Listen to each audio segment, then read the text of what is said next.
Been some hard knocks, hit some roadblocks, spent some late nights asking why.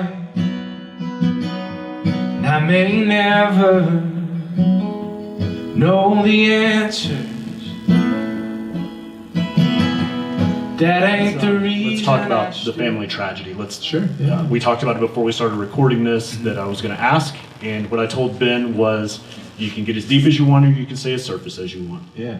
And I talked to Ben on Thursday night. We were talking about the interview, and he said, "Have you read my bio?" I said, "Well, I saw what's on your website." He's like, "Oh, we've got a new bio." So he sends me this bio, and I'm reading it that night as I'm falling asleep. And it's talking about all the things that you've gone through and all the trials and tribulations that you had, but it never mentioned what it was in this bio that I was reading. I heard you told me I got the short version of this bio. So last night you're performing and you talk about your brother and he was killed, and you didn't go into detail about it, but I'm giving you the opportunity now, if you want to talk about that. No, I'm good. I'm kidding. No thanks. No. What happened, man? It was a pretty tragic thing. About 7 years ago, my brother was having a birthday party for his wife and his daughter, and one of the neighbors was upset about the noise. Like, they were out there singing karaoke about midnight, and he came down the street and was filming with a video camera to prove to the cops that the noise was too loud. About that time, my brother's father-in-law had pulled the truck around to see what was going on and got in an argument with the guy, and he was kind of immediately combative. They started arguing back and forth about the noise. My brother came walking up to see what was going on. And the guy pulled a gun out and said, "Get back or I'll shoot you." So my brother put his hands up and backed up. The guy reholsters his gun. Everybody starts calling the cops. This guy's on the phone with the police saying, "These guys are trying to kill me, that I'm in fear of my life," like using buzzwords for a self-defense case.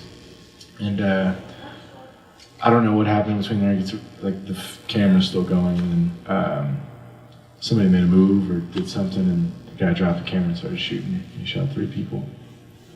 Oh my gosh. 3 people killed, including your brother? No, my brother was the only one who was killed.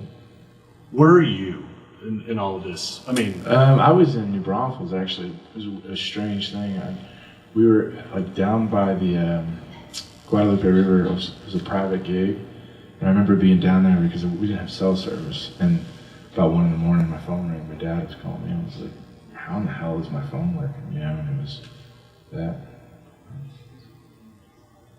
this is kind of a rhetorical question. That hit you like a freight train, man? How much older is your brother then? He was 10 years older than me, but yeah, it was. Because I can imagine. I have 2 sisters. I can't imagine getting that phone call. Yeah, it was.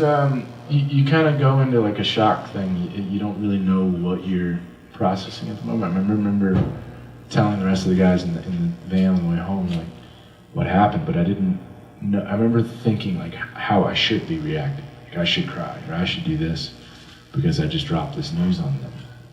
But you know, it really hadn't even hit me yet. That was 7 years ago. 7 years, yeah. You know, we talk about on the show all the time, life is short whispers that we receive over the course of our life. And that's more than just a whisper, man. That's a kick right to the crotch. That's a punch to the face. Yeah, it's a hard one. Sure. Was it a reminder, though, that how precious this life is? I mean, absolutely, yeah. Yeah, you know, I find myself telling everybody that I love them, hugging them all the time, and that's a subconscious thing. It was. Did you not do that before? I probably took a lot of that for granted, right? You know? Like a lot of people in this world.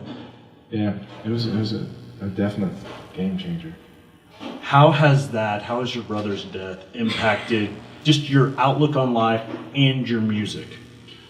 Because you mentioned to me the new album that's coming out. Sure. I mean, that's a slow turn, you know? Any kind of like death like that, I think is that's a long hurt, you know? Like, I've had relationships with 2-week girlfriends that have hit me harder, like in the sense of like, oh my God, I can't get out of bed, I'm depressed.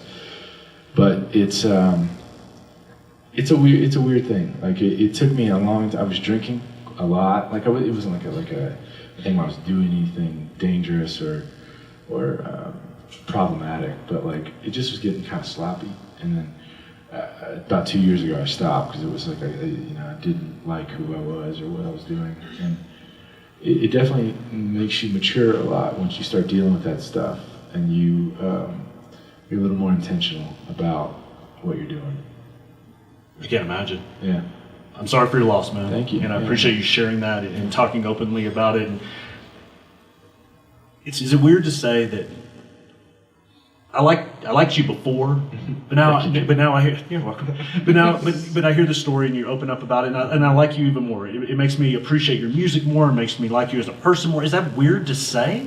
No, I think a lot of people bond over stuff like that. You know, it's when you share something like that with somebody, it's a very vulnerable thing, and it connects people. I agree.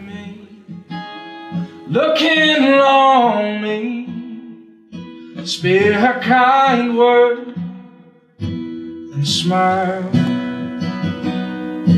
and remind me that we're only hanging round.